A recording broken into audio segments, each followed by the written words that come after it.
Olá pessoal, tudo bem? Sejam bem-vindos a mais uma videoaula. Hoje, no nosso encontro de número 22, nós vamos falar sobre a NR17, que é a norma regulamentadora que fala sobre a ergonomia. No primeiro item da NR17, que é o item 17.1, a norma já vem falando que o objetivo dela é estabelecer parâmetros que permitam a adaptação das condições de trabalho as características psicofisiológicas dos trabalhadores, de modo a proporcionar um máximo de conforto, segurança e desempenho eficiente. Pessoal, na minha opinião, esse é um dos itens mais importantes da NR17 por causa disso aqui, ó. A adaptação das condições de trabalho às características psicofisiológicas dos trabalhadores. Eu vou além. Desse item que eu destaquei, o mais importante de todos é esse aqui, ó, psicofisiológicas. Por quê? Não é o trabalhador que tem que se adaptar às condições de trabalho. São as condições de trabalho que têm que se adaptar às características psicofisiológicas dos trabalhadores. A norma não trouxe só o fisiologismo dos trabalhadores, mas a parte psicológica também. Questão de atenção, estresse, pressão por resultado. Isso tudo tem que levar em consideração por força, tem que ser levado em consideração, melhor dizendo, por força da NR17. Tá? E sempre que a gente fala em ergonomia, a gente lembra principalmente questão postural, né? Movimentação do trabalhador no posto de trabalho, cadeira, mobiliário, mas a parte psicológica também deve ser levada em consideração. Ok, gente? O item 17.1.2, a norma vem falando que para avaliar essa adaptação das condições de trabalho às características psicofisiológicas dos trabalhadores, cabe ao empregador realizar a análise ergonômica do trabalho, devendo a mesma abordar, no mínimo, as condições de trabalho, conforme estabelecido nesta NR. Gente, análise ergonômica do trabalho. Vamos abrir um parênteses aqui na norma, só para chamar a atenção pelo seguinte, análise ergonômica do trabalho. No nosso blog, sabinoSST.blogspot.com, né, vocês vão ter acesso ao nosso site, né? Aqui embaixo tem um link, é só clicar que você vai ser direcionado para lá. No menu Publicações, vocês vão encontrar um link que dá acesso ao manual de aplicação da NR17. É um documento muito interessante, tá bem detalhado, ele detalha passo a passo cada um dos itens da NR17. Então, acho que seria interessante todos os interessados na área de segurança e saúde, principalmente na área de ergonomia, seria interessante que vocês tivessem aí no computador de vocês esse material que certamente vai ser necessário um dia. Tá? Voltando para a análise ergonômica do trabalho, o que é essa análise ergonômica do trabalho? Gente, como toda análise, a análise ergonômica do trabalho é um processo que decompõe o todo em várias partes menores, facilitando a sua compreensão. Por quê? Compreendendo as partes, compreende isso tudo.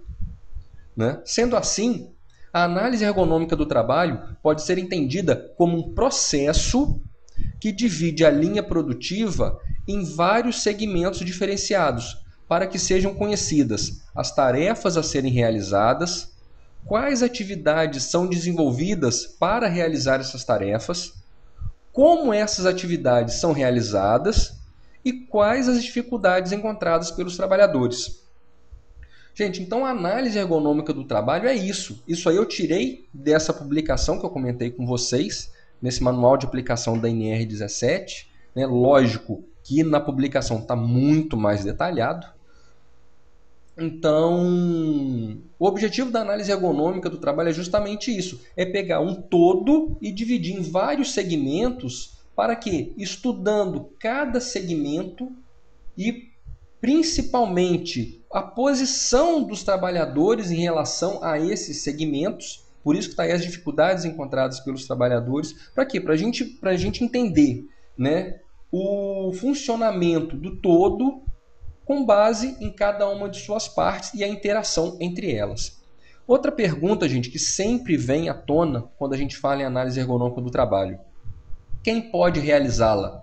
Quem pode elaborar essa análise? Quem pode realizar, melhor dizendo, essa análise ergonômica do trabalho? Que geralmente as pessoas falam em laudo ergonômico, tá? Mas a nomenclatura correta é a análise ergonômica do trabalho. A norma ela não estabelece, tá? Como acontece na NR10, nós já abordamos a NR10 nas nossas videoaulas, quando elas comentam trabalhador qualificado, capacitado, legalmente habilitado, autorizado, né? A NR17 não fala nada disso, né? Então, quem pode realizar a análise ergonômica do trabalho?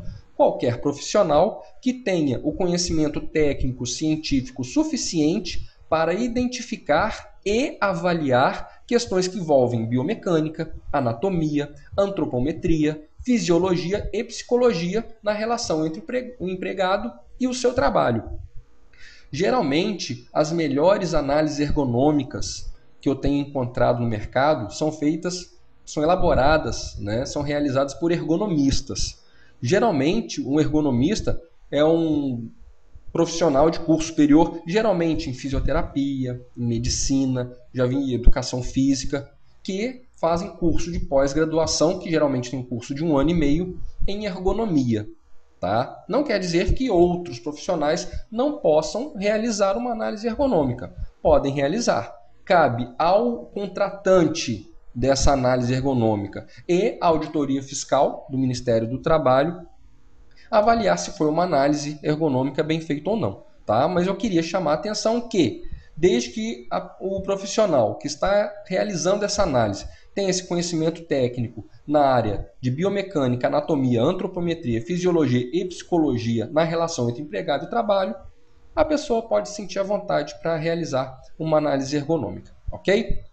Vamos voltar, gente, para a norma em si. O item 17.4.1, ele fala que todos os equipamentos que compõem um posto de trabalho devem estar adequados às características psicofisiológicas dos trabalhadores e à natureza do trabalho a ser executado. De novo, gente, isso vocês vão ver com muita frequência na norma, ela se referindo às características psicofisiológicas dos trabalhadores.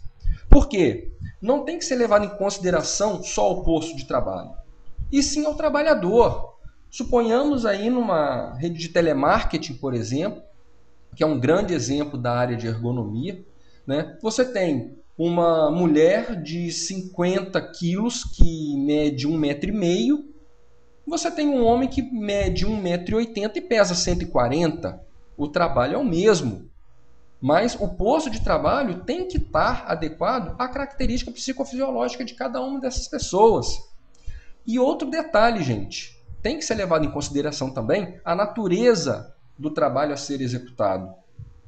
Suponhamos que essa mulher, essa trabalhadora de 1,5 m, de 50 quilos, uma trabalha no telemarketing e a outra trabalha numa linha de produção da área de sucos, polpa em suco, suco de fruta em polpa, por exemplo. Ela tem uma esteira, ela fica pegando várias frutas nessa esteira, descascando ou transformando, colocando numa máquina para triturar essa fruta. São postos de trabalho completamente diferentes. Então, isso tem que ser levado em consideração.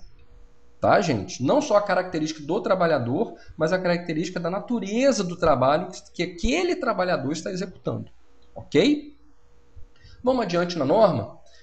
A iluminação geral ou suplementar deve ser projetada e instalada de forma a evitar ofuscamento, reflexos incômodos, sombras e contrastes excessivos. Gente, por que eu resolvi colocar esse item 17.532 nessa nossa videoaula sobre ergonomia? Gente, às vezes as coisas mais simples podem dar resultados assim, formidáveis. Eu fiz há um certo tempo já uma fiscalização numa distribuidora em que eu solicitei a análise ergonômica dos postos de trabalho. Mas um dos itens não foi necessário, tá? Solicitar alteração em função da análise ergonômica, né? Conversando com as pessoas que trabalhavam na área de computador, né, processamento de dados, eles reclamavam muito do reflexo da janela nos monitores de computador. Falei, gente, muda a mesa de vocês de lugar ou coloca uma cortina naquela janela. Coisa mais simples do mundo, gente. Então, um simples reflexo de uma janela numa tela de computador, esse reflexo ele é abordado pela NR17. O pessoal fez o quê? O pessoal preferiu manter a janela aberta, a janela desprotegida, né, para ter a claridade do dia no ambiente de trabalho e mudar as mesas de lugar. Gente, o próprio pessoal falou que eles trabalhavam muito mais tranquilos, não precisavam forçar tanto a vista. Esse é um dos itens abordados pela NR17. Ok, gente? A norma ela traz 2 anexos. O primeiro deles é o trabalho dos operadores de checkout, por exemplo, pessoal de supermercado, tá? E o anexo 2 é o trabalho em telemarketing.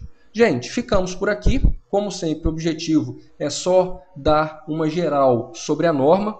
No nosso blog, você tem acesso a ela na íntegra, tá? Estou à disposição, como sempre, no Orkut, no Gmail, no Facebook e no Twitter. Vou respondendo sempre na maior velocidade possível, tá? É isso aí, gente. Muito obrigado. Fiquem com Deus e até a próxima. Um grande abraço e tchau.